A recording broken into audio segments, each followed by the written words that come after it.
Welcome to my channel. ಇವತ್ತಿನ ಒಂದು ವಿಡಿಯೋದಲ್ಲಿ ನಾನು ಟೊಮ್ಯಾಟೊ ಮಸಾಲೆ ಚಟ್ನಿಯನ್ನು ಮಾಡ್ತಾ ಇದ್ದೀನಿ. ಸೊ ಬನ್ನಿ ಫ್ರೆಂಡ್ಸ್ ಮಾಡೋಣ.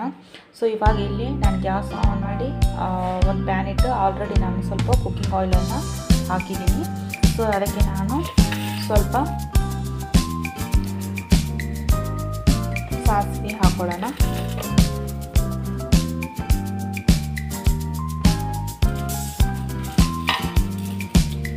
ಸ್ವಲ್ಪ ಜೀರಿಗೆ, ಆಮೇಲೆ ಒಂದು ಒಗ್ಗರಣೆ ಎಲೆ, ಚಕ್ಕೆ, ಆಮೇಲೆ ಒಂದು 2-3 ನಾನು ಗೋಡಂಬಿಯನ್ನು ಸೇರಿಸ್ಕೊತಾ ಇದ್ದೀನಿ, ಕಾಜು, ಆಮೇಲೆ 1-2 ಮೆಣಸಿನ್ಕಾಯಿ, ಹಸಿಮೆಣಸಿನ್ಕಾಯಿ.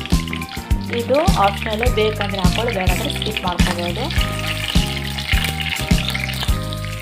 ಸ್ವಲ್ಪ ಕರಿಬೇವು,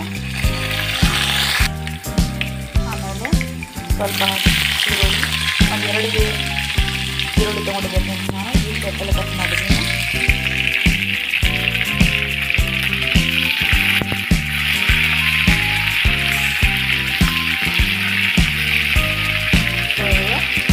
ಸ್ವಲ್ಪ ಗೋಲ್ಡ್ ಆಗಲಿ, ಗೋಲ್ಡ್ ಬಣ್ಣ ಬರಲಿ, ಕಂದು ಬಣ್ಣ ಬರೋವರೆಗೆ ಸ್ವಲ್ಪ ಇದು ಫ್ರೈ ಮಾಡ್ಕೊಳ್ಳೋಣ.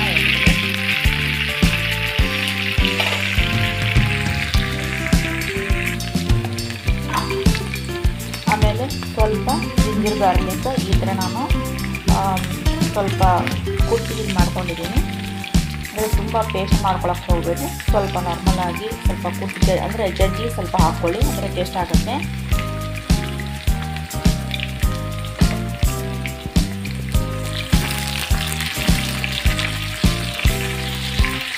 ಈ ಥರ ನೀವು ಮನೆಯಲ್ಲಿ ದೋಸೆ, ಆಮೇಲೆ ಇಡ್ಲಿ ಜೊತೆಗೆ, ಆಮೇಲೆ ಬಿಸಿ ಬಿಸಿ ಅನ್ನದ ಜೊತೆಗೆ, ಚಪಾತಿ ಪೂರಿ ಜೊತೆಗೆ ಬೆಸ್ಟ್ ಕಾಂಬಿನೇಷನ್ ಫ್ರೆಂಡ್ಸ್ ಇದು.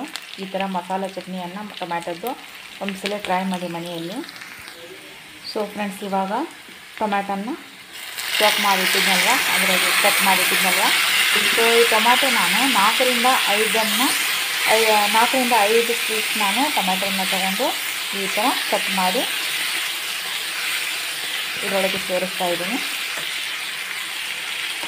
ಸೊ ಇದಕ್ಕೆ ರುಚಿಗೆ ತಕ್ಕಷ್ಟು ಉಪ್ಪನ್ನು ಸೇರಿಸ್ತೇವೆ.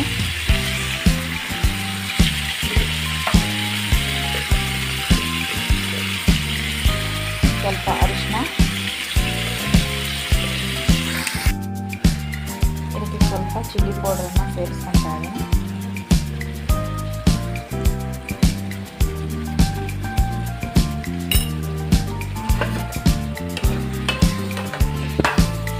ಈ ಥರ ಚೆನ್ನಾಗಿ ಮಿಕ್ಸ್ ಮಾಡಿಕೊಂಡು ಒಂದು 2-3 ನಿಮಿಷನೂ ಗ್ಯಾಸ್ ಫ್ಲೇಮು ಸ್ವಲ್ಪ ಮೀಡಿಯಮ್ ಇಟ್ಕೊಂಡು ನೀವು ಸ್ವಲ್ಪ ಟೊಮ್ಯಾಟೊ ಸ್ವಲ್ಪ ಚೆನ್ನಾಗಿದೆ ಬೆಳ್ಳಿ.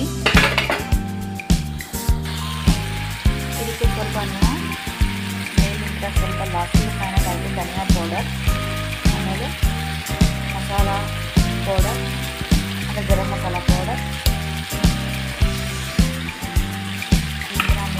ಸ್ವಲ್ಪ ಹಾಕ್ಕೊಂಡು ಫೈನಲಾಗಿ ಚೆನ್ನಾಗಿ ಒಂದ್ಸಲ ಮಿಕ್ಸ್ ಮಾಡ್ಕೊಂಡ್ಬಿಡಿ.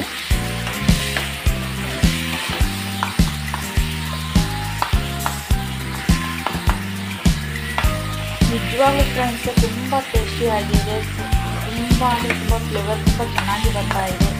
ಸೊ ಮನೆಯಲ್ಲಿ ಕೂಡ ನನ್ನ ರೆಸಿಪಿಯನ್ನು ಫಾಲೋ ಮಾಡಿ ಮನೆಯಲ್ಲಿ ಟ್ರೈ ಮಾಡ್ಕೊಳ್ಳಿ, ನಿಮಗೆ ಗೊತ್ತಾಗುತ್ತೆ ಚೆನ್ನಾಗಿ ಬಂದಿದೆ ಮತ್ತು ರುಚಿ ಕೂಡ ಅಷ್ಟೇ ಬಂದಿದೆ ಅಂತ ಹೇಳಿ. ಆಮೇಲೆ ಲೈಕ್, ಶೇರ್, ಕಮೆಂಟ್ಸ್ ಕೂಡ ಮಾಡಿ, ಸಬ್ಸ್ಕ್ರೈಬ್ ಮಾಡ್ಕೊಳ್ಳಿ ಫ್ರೆಂಡ್ಸ್. ವಿಡಿಯೋ ನೋಡಿ ಹಾಗೆ ಬಿಡಕ್ಕೆ ಹೋಗ್ಬಿಡಿ ಫ್ರೆಂಡ್ಸ್, ಲೈಕ್ ಕೂಡ ಮಾಡಿ. ಆಮೇಲೆ ಸಪೋರ್ಟ್ ಕೂಡ ಬೇಕು ಫ್ರೆಂಡ್ಸ್ ನಿಮ್ಮದು. ಈಗ ಸರ್ವ್ ಮಾಡ್ತೀನಿ, ಗ್ಯಾಸ್ ಆಫ್ ಮಾಡ್ಕೊಂಡಿದ್ದೀನಿ. ನೋಡಿ ಫ್ರೆಂಡ್ಸ್, ನಾನು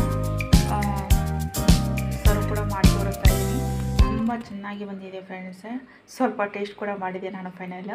ನೀವು ಕೂಡ ಮನೆಯಲ್ಲಿ ಇದೇ ರೀತಿ ಟ್ರೈ ಮಾಡ್ಕೊತೀರಂತ ಅಂದ್ಕೊತಾ ಇದ್ದೀನಿ. ನಾನು ಇವತ್ತಿನ ವಿಡಿಯೋ ನಿಮಗೂ ಇವತ್ತು ಮನಸ್ಸಿಗೆ ಬಂದಿದೆ ಅಂತ ಅರ್ಥ ಮಾಡ್ಕೊತಾ ಇದ್ದೀನಿ. ಆಮೇಲೆ ಸಪೋರ್ಟ್ ಕೂಡ ಮಾಡಿ ಫ್ರೆಂಡ್ಸ್, ನಿಮ್ಮ ಫ್ರೆಂಡ್ ಸರ್ಕಲಲ್ಲಿ ಶೇರ್ ಕೂಡ ಮಾಡಿ ನನ್ನ ವಿಡಿಯೋ. ಆಮೇಲೆ ನೆಕ್ಸ್ಟ್ ಮತ್ತೆ ಸಿಗೋಣ. Okay, thank you.